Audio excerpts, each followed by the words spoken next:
£1 for the first blood drawn, £2 if the blood runs down to my heels, £3 if my heels are bathed in blood, £4 if the blood reaches the floor, and £5 if you succeed in making me lose consciousness. This wasn't fiction. It was a business proposal, written in elegant script on expensive paper, discovered in the British Library's manuscript collection. The customer paying these rates? Likely a member of Parliament. The year? 1828. The location? A respectable address in Marylebone, London. But here's what your history textbooks never told you. This was just one letter from one establishment in an industry that generated more revenue than most legitimate businesses of the era. While Victorian morality preached purity and restraint, London's elite were financing a sophisticated network of specialized torture chambers. Can you imagine what drove supposedly civilized gentlemen to pay a month's wages just to be beaten unconscious? The evidence we've uncovered reveals practices so extreme that even today's true crime documentaries seem tame by comparison. Hit subscribe if you're ready to discover what really happened behind the closed doors of Victorian England. Because what you think you know about this era is about to be shattered forever. Let me feel the weight of that letter in your hands. The expensive paper stock that wealthy men used for their most private correspondence? Ink that cost more than a working man's daily wage? Pressed with a seal that opened doors throughout London's corridors of power. Can you hear the crack of leather meeting flesh echoing through those Marylebone townhouses? The metallic tang of blood mixing with expensive cologne and brandy? The deliberate clink of gold sovereigns being counted out like poker chips, each one representing another level of agony to be inflicted on willing flesh. This wasn't happening in some squalid backstreet den.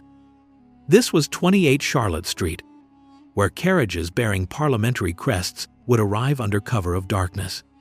The woman receiving these payments, Theresa Berkley, wasn't some desperate criminal but a businesswoman who understood exactly what Britain's moral guardians craved behind closed doors. But this single letter, as shocking as it is, barely scratches the surface of what we've discovered. Because while Victorian society preached about the sanctity of the human body and Christian temperance, there was an entire industry built around the systematic destruction of both. The question isn't whether this happened. The evidence is undeniable. The question is how deep this rot actually went. And trust me, what we're about to uncover will make that blood money letter look like a gentle introduction to Victorian England's true nature. To understand just how shocking that blood money letter really was, you need to picture the world it came from. An England where Queen Victoria herself had become the living symbol of moral purity, where her very name would define an entire era's obsession with respectability and restraint. This was a society that covered piano legs because they might inflame masculine desires, where pregnant women disappeared from public view for months because the evidence of sexual activity was considered too vulgar for civilized eyes. Sunday sermons thundered about the sanctity of the human body as God's temple, while moral reform societies printed pamphlets warning against the dangers of impure thoughts. The doctrine of separate spheres ruled everything. Men were expected to channel their base instincts into productive work and civic duty, while women were elevated as pure, almost angelic creatures whose very presence could spiritually redeem their husbands and sons. Can you imagine the cognitive dissonance required to attend morning service, listening to sermons about Christian temperance, then traveling across town to pay £5 to be beaten unconscious? But here's what those Victorian moral crusaders didn't want you to know, and what recently unsealed parliamentary records and private medical journals now reveal in horrifying detail. There were more brothels operating in London than there were schools educating children. Let that sink in for a moment. More brothels than schools. We're talking about 80 women working in the sex trade in London alone. That's more than the entire population of cities like Bath or Cambridge at the time.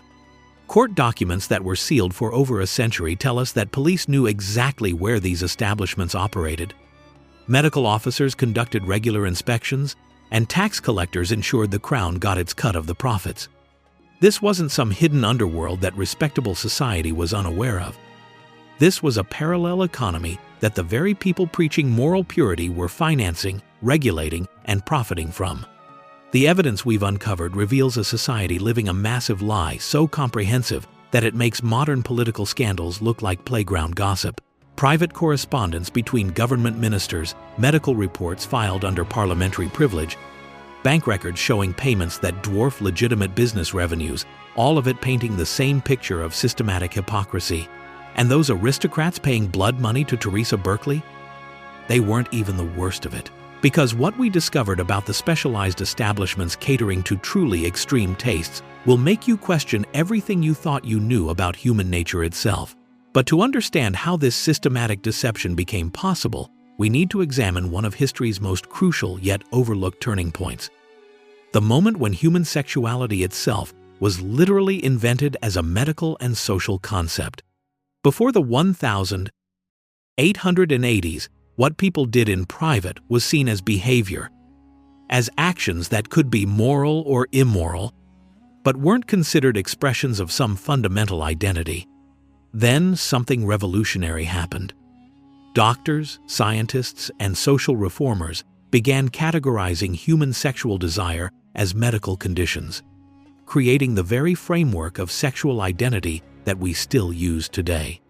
Suddenly, people weren't just engaging in certain acts, they were becoming certain types of people, with medical labels, treatment protocols, and social categories that would define them for life. And leading this transformation was a man whose influence on Victorian sexual understanding cannot be overstated.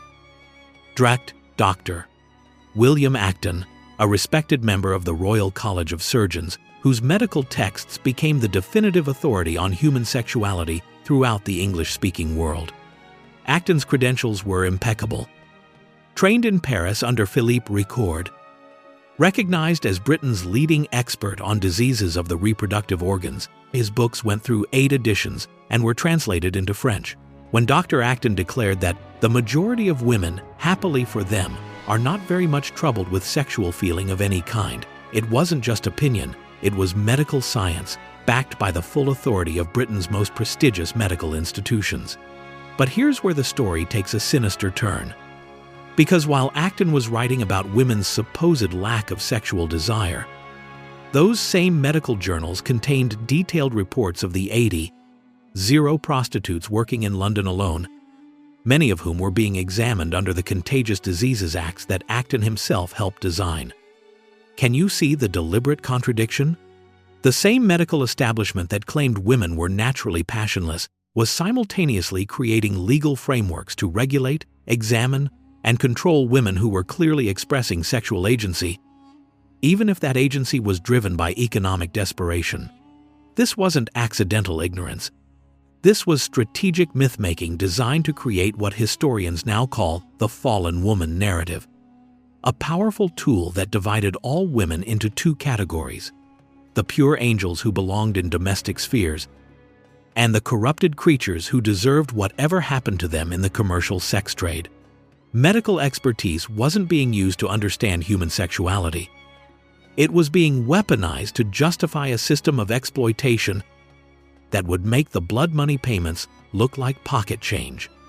Because these medical authorities weren't just writing theories in ivory towers, they were creating the very framework of sexual knowledge that would justify what came next, establishing the scientific and legal foundations for practices so systematic and so brutal that they required an entire apparatus of medical, legal, and social authority to maintain. And trust me, when you discover exactly how this medical authority was used to enable the torture chambers of Victorian London, you'll understand why this seemingly academic discussion about sexual identity was actually the foundation for institutionalized horror. Now you can see how that medical framework translated into a machine of systematic exploitation that operated with the precision of a factory and the brutality of a medieval dungeon. Court records from police raids reveal that Victorian London's sex trade wasn't some chaotic underworld, but a carefully stratified hierarchy with 3 distinct tiers, each designed to extract maximum profit from women's desperation while protecting the men who funded it. At the bottom tier, you had the common brothels where young women, many barely teenagers, were essentially imprisoned in squalid rooms, forced to service whoever the madame assigned them, living in conditions that would make modern sweatshops look luxurious. Police reports describe women sleeping 6 to a room, sharing disease-ridden bedding, eating scraps, with their earnings confiscated to pay for food, lodging, and clothes they never received. The middle tier consisted of independent prostitutes working the streets or maintaining small apartments. Women who had slightly more control over their clients but faced constant harassment from police, violence from customers, and the ever-present threat of arrest under the Contagious Diseases Acts that Dr. Acton had helped establish. And at the top tier, the courtesans and high-class prostitutes who served exclusively wealthy clients, women whose beauty and education allowed them to charge premium rates, but who remained just as trapped by laws that classified them as property rather than people. Here's what makes this system particularly sinister. It was all legal, regulated, and medically supervised through the lock hospital system that subjected women to forced examinations, detention, and treatment that amounted to medical torture. Can you imagine being strapped to a table while government-appointed doctors conducted internal examinations without anesthetic, then being locked in hospital wards for weeks or months based on their suspicions about your health? Medical journals from the period describe these examinations in clinical detail that would make you physically sick. Procedures that had nothing to do with health and everything to do with control, humiliation, and the systematic breaking of women's spirits. But what made this exploitation possible wasn't just poverty or desperation. It was a legal framework that had systematically eliminated women's rights to their own bodies. Marriage laws gave husbands complete ownership over their wives' bodies, with rape being legally impossible within marriage. Working women had virtually no employment rights, with factory conditions so dangerous and wages so low that prostitution often represented the only path to survival. Women couldn't vote, couldn't own property, couldn't initiate divorce, couldn't even keep their own children if their husbands decided otherwise. This wasn't accident, this was architecture, a deliberately constructed system that funneled vulnerable women into sexual exploitation while providing legal protection for the men who profited from their suffering. Parliamentary debates from the period reveal how lawmakers openly discussed the necessity of maintaining this supply of disposable women to protect the virtue of respectable wives and daughters. But here's what will truly horrify you. The ordinary brothels, terrible as they were nothing compared to what the wealthy were paying for in London's most fashionable districts. Because while working-class women were being systematically exploited for basic sexual services, something far more sinister was taking place behind the elegant facades of Marylebone and Mayfair, where men with titles and parliamentary seats were financing practices so extreme that they required specialized equipment, medical supervision, and premises designed specifically for inflicting maximum human suffering. And in those fashionable districts, one name commanded both fear and reverence among London's elite: Theresa Berkley, a woman who transformed herself from obscure beginnings into the undisputed queen of a torture empire that would make her wealthier than most legitimate businessmen of her era. Born around 1750, Berkley understood something that few entrepreneurs of any age have grasped: that the wealthy will pay almost unlimited amounts for experiences that ordinary money cannot buy, especially when those experiences involve the systematic infliction of pain that would leave permanent physical and psychological scars. Her establishment at 28 Charlotte Street, known throughout London's upper circles as the White House, became so notorious that it attracted clients from across Europe, all seeking what had become internationally known as le vice anglais, the English vice, a term that French brothel keepers used to describe the peculiar British appetite for flagellation that was apparently unmatched anywhere else in the civilized world. Can you imagine the psychological landscape of a society where being tortured until you lost consciousness became such a distinctly national characteristic that other countries named it after you? But Berkley wasn't just catering to existing tastes. She was innovating, perfecting, and systematizing the art of human suffering in ways that would make modern torture specialists envious of her creativity and thoroughness. Henry Spencer Ashby's meticulous 1,880 inventory of her equipment reads like a medical manual written by a sadistic genius. Birch rods kept constantly in water, so they remained green and pliant, delivering maximum pain without breaking. Dozens of different sizes of catto, 9 tails, some with needle points carefully worked into the leather to ensure blood flow.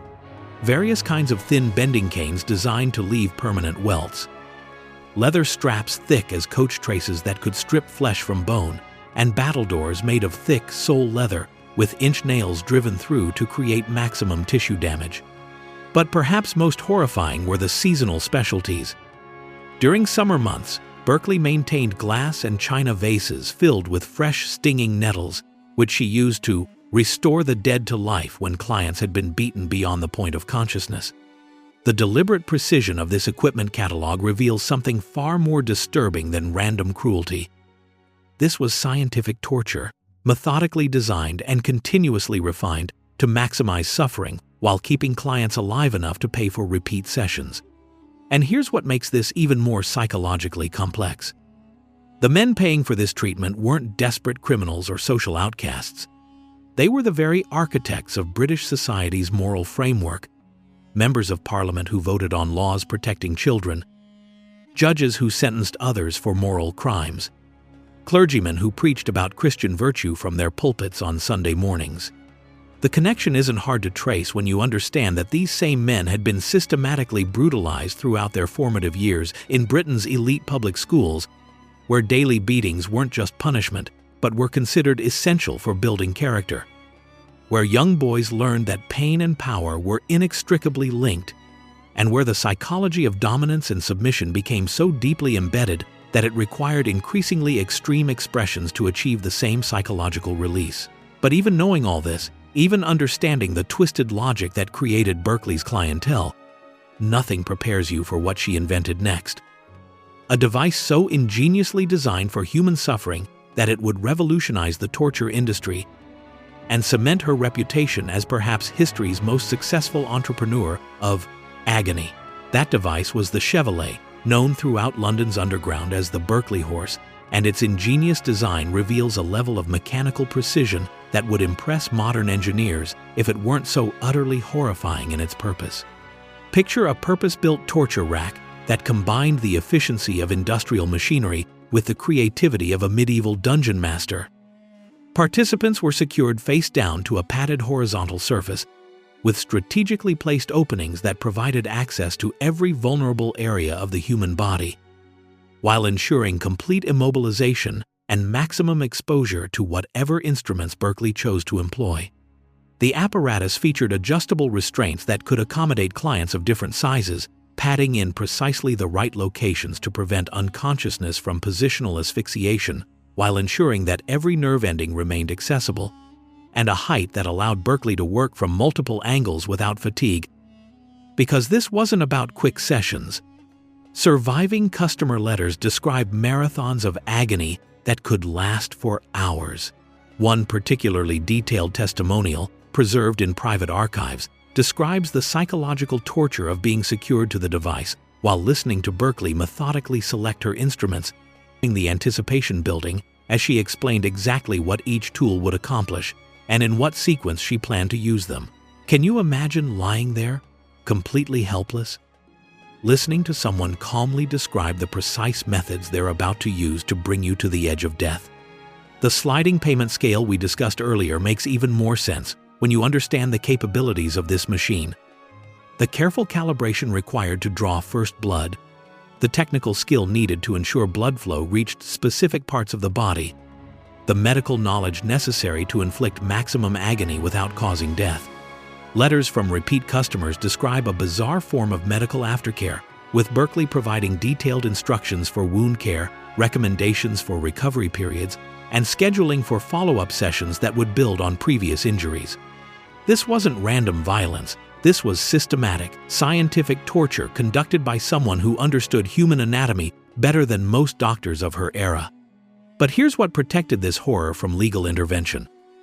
Berkley's client list read like a directory of British power, including members of parliament, high court judges, military commanders, and influential clergymen, men whose political and social connections made her establishment essentially untouchable by law enforcement. Police records from the period show that while officers conducted regular raids on common brothels, often with extreme violence, no law enforcement official ever set foot inside 28 Charlotte Street, despite abundant evidence of what occurred there. Medical authorities who were supposedly responsible for public health maintained detailed records of examinations at other establishments, while somehow remaining completely ignorant of activities happening blocks away from their offices. This protection wasn't just about corruption, it was about survival, because the men financing Berkley's operation were the same ones who controlled police budgets, judicial appointments, and military promotions. But Berkley wasn't operating in isolation, and her success wasn't unique. Across London, an entire industry had developed around the wealthy's appetite for pain, with dozens of specialized establishments competing for the most extreme, most creative, most psychologically devastating services they could provide, creating a marketplace of human suffering that generated more revenue than most legitimate industries of the Victorian era. But to truly understand the scope of this industry of human suffering, we need to examine what may be the most comprehensive and disturbing document ever produced about Victorian sexuality.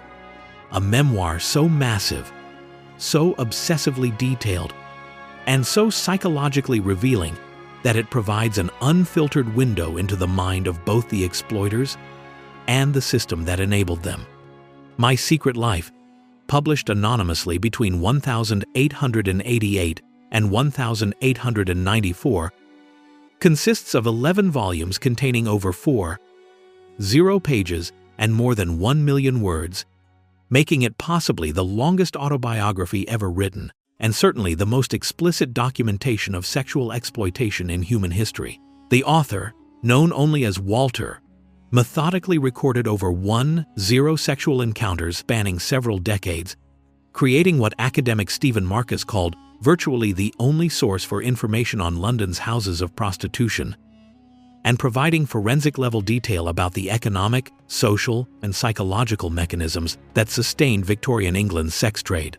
What makes this document so historically valuable isn't its explicit content but the casual, almost businesslike way Walter documents the systematic dehumanization of working-class women, describing sexual transactions with the same detached precision that a merchant might use to record inventory purchases.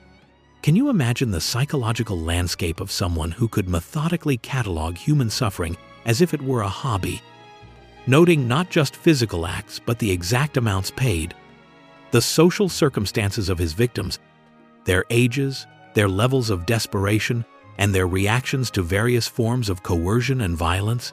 Walter's accounts reveal the three-tier prostitution system in operation, but from the perspective of someone who moved freely between all levels, documenting how poverty was deliberately maintained to ensure supply, how legal frameworks were used to trap women in cycles of exploitation, and how medical authorities collaborated to provide both the illusion of health oversight and the reality of additional control mechanisms.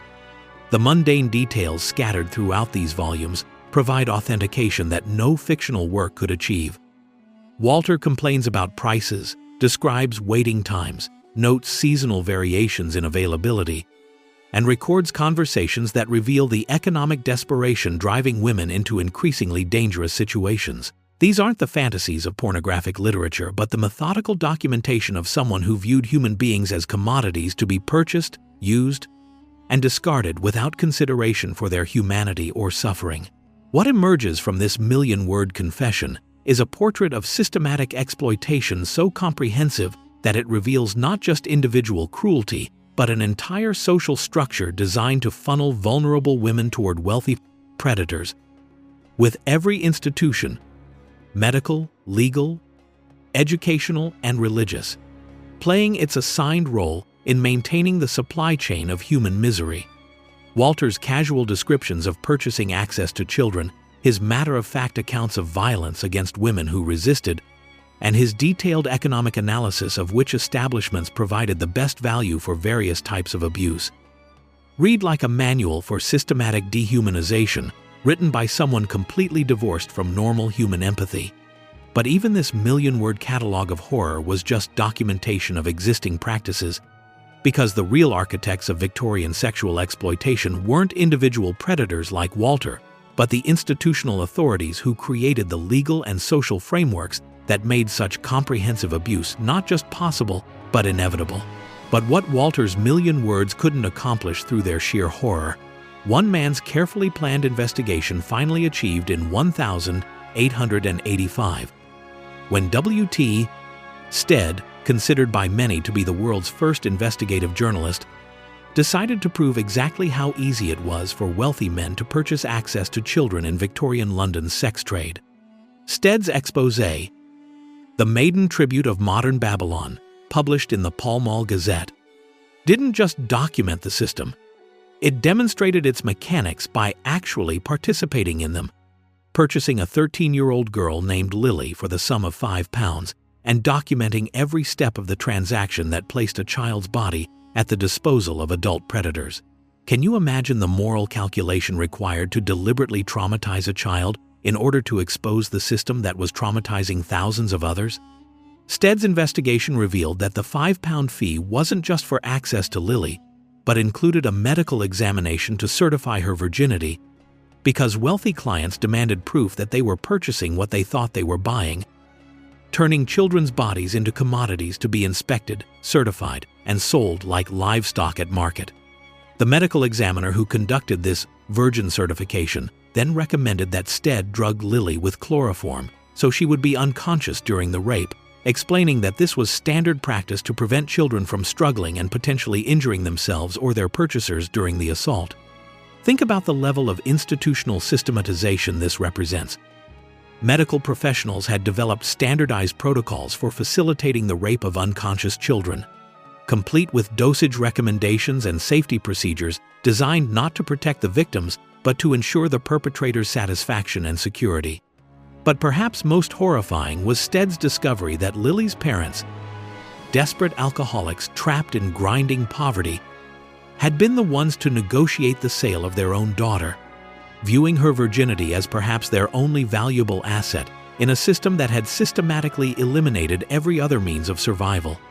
This wasn't aberrant criminal behavior, but the logical endpoint of economic policies that deliberately maintained populations in states of desperation so severe that selling children became a rational survival strategy for families with no other options. The public reaction to Stead's revelations finally broke through decades of willful denial, with newspaper sales skyrocketing as readers confronted the reality of what their society had been tolerating and financing. Parliamentary response was swift, with the Criminal Law Amendment Act of 1885 raising the age of consent from 13 to 16 and creating new penalties for child trafficking.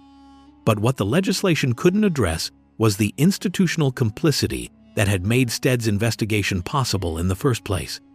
Police records released decades later revealed that law enforcement had known about the child trafficking networks for years, but had been instructed to focus their attention on minor moral infractions while ignoring systematic abuse involving wealthy clients.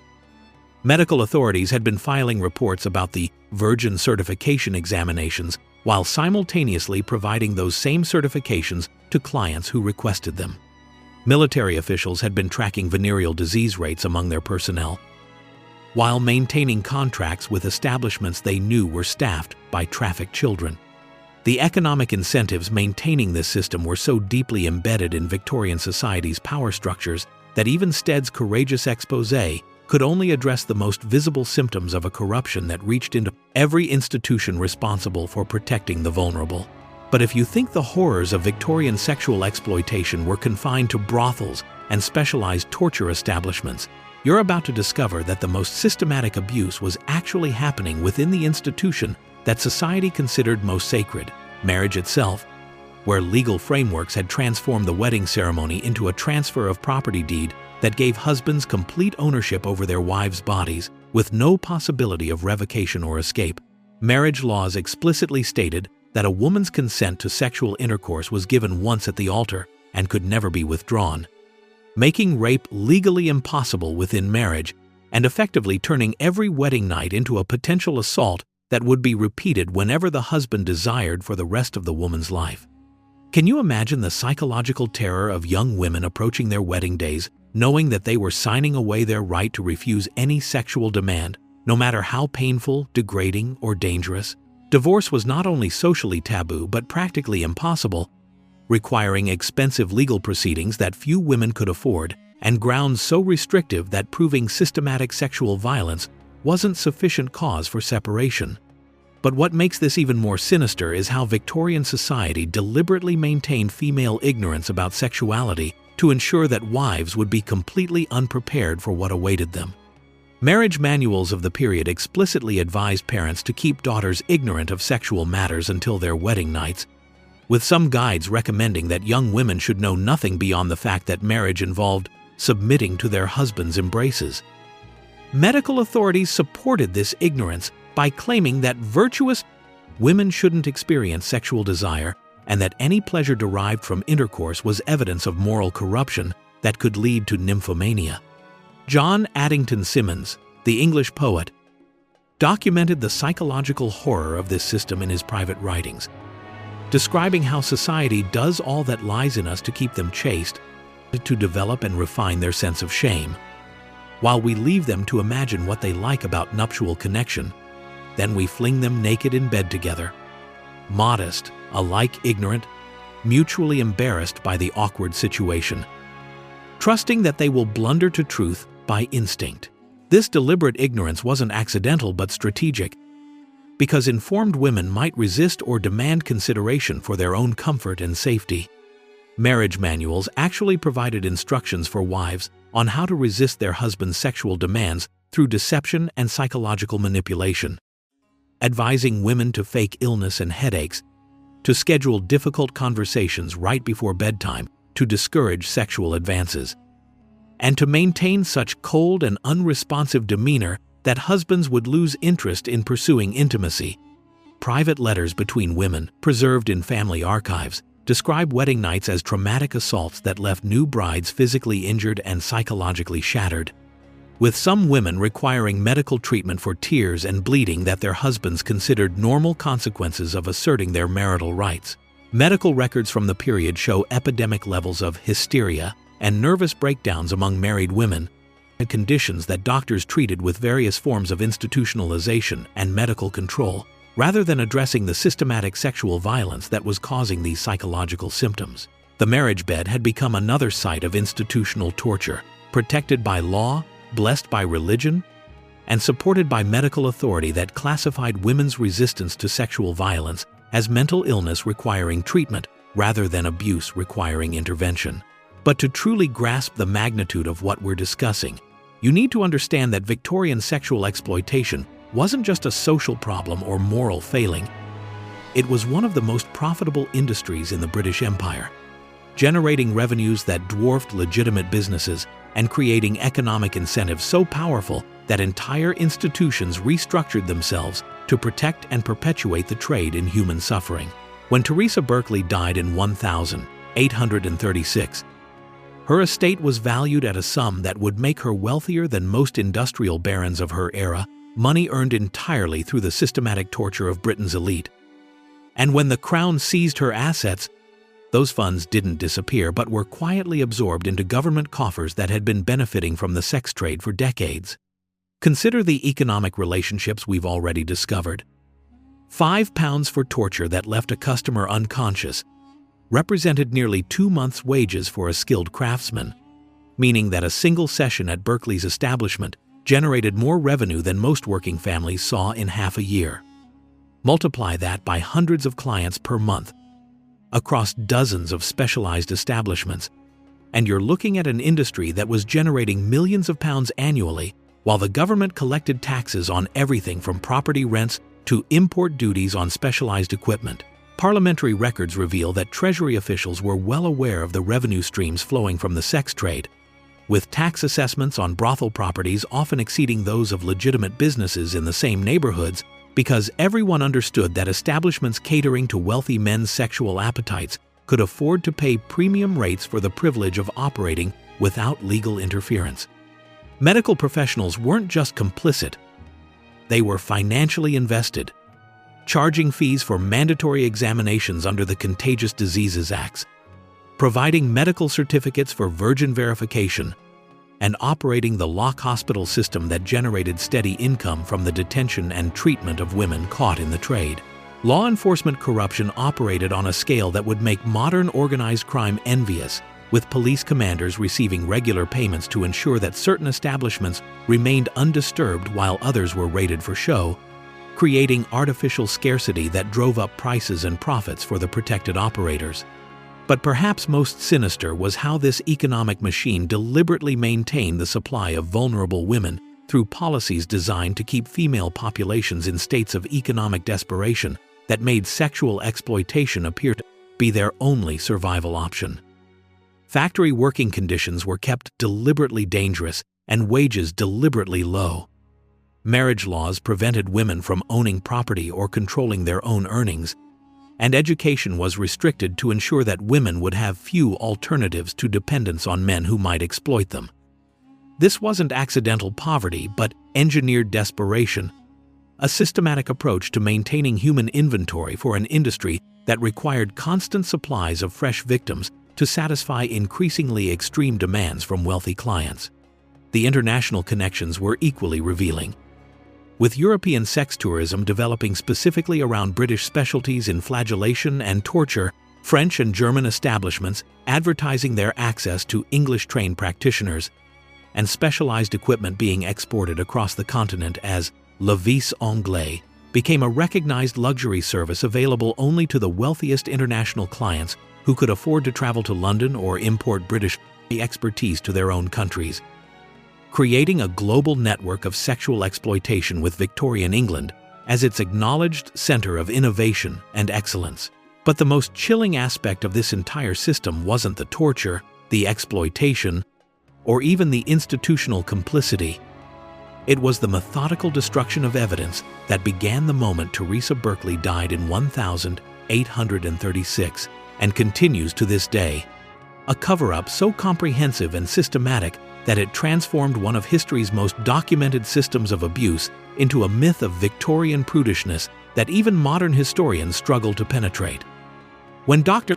Vance, Berkley's physician and the only potential heir to her estate, discovered her meticulous client files containing decades of correspondence, detailed records of services provided, and most damaging of all, the sexual preferences and payment histories of Britain's most powerful men, he didn't hesitate for a moment before feeding every document into the flames, watching as the names of cabinet ministers, high court judges, military commanders, and influential clergymen disappeared into smoke and ash. Can you imagine the historical value of those records? The insight they would provide into the psychology of power and the mechanisms of institutional corruption. Dr. Vance understood exactly what he was destroying and why it had to be destroyed, because the exposure of those names wouldn't just ruin individual careers, but would reveal the extent to which Britain's entire power structure was compromised by men whose private appetites for violence and domination made them vulnerable to blackmail and control. This wasn't an isolated incident, but the beginning of a systematic campaign to erase evidence that involved every institution with access to incriminating records, from police departments that lost arrest records and investigation files to medical authorities who reclassified patient records as confidential research before destroying them, to military archives that sealed court-martial proceedings involving sexual misconduct so thoroughly that they remain inaccessible more than a century later. The creation of the prudish Victorian myth wasn't accidental historical revisionism, but a deliberate propaganda campaign designed to replace documented evidence of systematic sexual exploitation with a narrative of moral restraint that would protect the reputations of the very institutions that had enabled and profited from human trafficking, child abuse, and systematic torture. Church authorities promoted the myth of Victorian moral purity because it obscured their complicity in blessing marriages that were legally sanctioned rape and their financial investments in properties used for sexual exploitation, while medical professionals embraced the narrative of sexual repression because it covered their role in facilitating abuse through forced examinations, virgin certifications, and the medical torture of women diagnosed with hysteria for resisting sexual violence. Educational institutions rewrote curricula to emphasize Victorian moral achievements while systematically omitting any mention of the industries that had financed those achievements, creating generations of scholars who would accept prudishness as historical fact rather than investigating the economic and social structures that had actually defined the era. Personal testimonies were silenced through legal intimidation, financial pressure, and social ostracism, with survivors of abuse finding that their accounts were dismissed as hysterical fantasies, while their abusers were celebrated as moral leaders and social reformers. This pattern of systematic evidence, destruction, and historical revision provides a blueprint for understanding how institutional abuse is concealed in every era, because the same techniques used to obscure Victorian sexual exploitation are being used today to protect contemporary systems of abuse that operate with the same combination of wealth, power, and institutional protection that made Theresa Berkley's torture chambers possible. The blood money paid on Charlotte Street. The million words of systematic exploitation documented in Walter's obsessive memoir, The Destroyed Evidence of the Powerful. These aren't just historical curiosities preserved in dusty archives for academic study. They're warnings about the fundamental relationship between power and human suffering that transcends any particular era or society. What Victorian sexual practices reveal about human nature isn't that people in the past were uniquely depraved or morally inferior, but that when institutional structures eliminate accountability for those with wealth and influence, the capacity for systematic cruelty emerges with terrifying predictability, clothed in whatever moral language the era provides and protected by whatever authority structures happen to be dominant.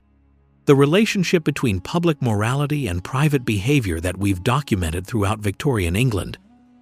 The Sunday sermons followed by Monday visits to torture chambers, the parliamentary speeches about protecting virtue, followed by votes to maintain legal frameworks enabling exploitation. This isn't historical aberration, but a pattern that repeats whenever societies allow public rhetoric to substitute for genuine accountability mechanisms. Can you see the contemporary parallels in institutions that publicly champion protection of the vulnerable, while privately structuring themselves to enable and conceal abuse? The same combination of wealth, institutional authority, and systematic evidence destruction that protected Theresa Berkley's torture chambers operates today in organizations that proclaim moral leadership while creating internal cultures where predators can operate with impunity, knowing that their victims' voices will be discredited, their evidence will disappear, and their institutional protectors will close ranks to preserve reputation over justice. Modern systems of exploitation don't require the crude apparatus of Victorian brothels when financial instruments, employment hierarchies, and digital surveillance can create the same psychological control that trapped women in cycles of abuse, while legal frameworks and corporate structures provide the same immunity from consequences that Victorian laws provided to men who viewed other human beings as commodities to be purchased and consumed. The persistence of these patterns across centuries and cultures reveals something uncomfortable about institutional power. That without constant vigilance and structural accountability, organizations designed to protect the vulnerable will inevitably be captured by those who prey upon them, because predators understand that the most effective hunting grounds are spaces where victims are taught to trust authority and where evidence of abuse can be controlled or destroyed by those with institutional access. Understanding complicity in systems of abuse requires recognizing that the vast majority of Victorian society wasn't actively participating in torture chambers or child trafficking, but their willingness to accept convenient myths about prudishness and moral progress allowed systematic exploitation to continue unchallenged. Just as contemporary society's preference for comfortable narratives about institutional protection enables modern forms of abuse to operate behind facades of respectability and moral authority. The responsibility of institutions to protect the vulnerable isn't just about implementing policies or conducting training sessions, but about creating transparency mechanisms that make evidence destruction impossible, accountability structures that function regardless of the perpetrator's status or connections, and cultural frameworks that prioritize truth over reputation when the two come into conflict. The question isn't whether such horrors existed in Victorian England. The evidence is undeniable, and the patterns are clear. The question is, where do they exist today? In what forms are they operating? And what are we doing to ensure that our era won't be remembered for the same willful blindness that allowed Charlotte Street's torture chambers to flourish under the protection of moral authority?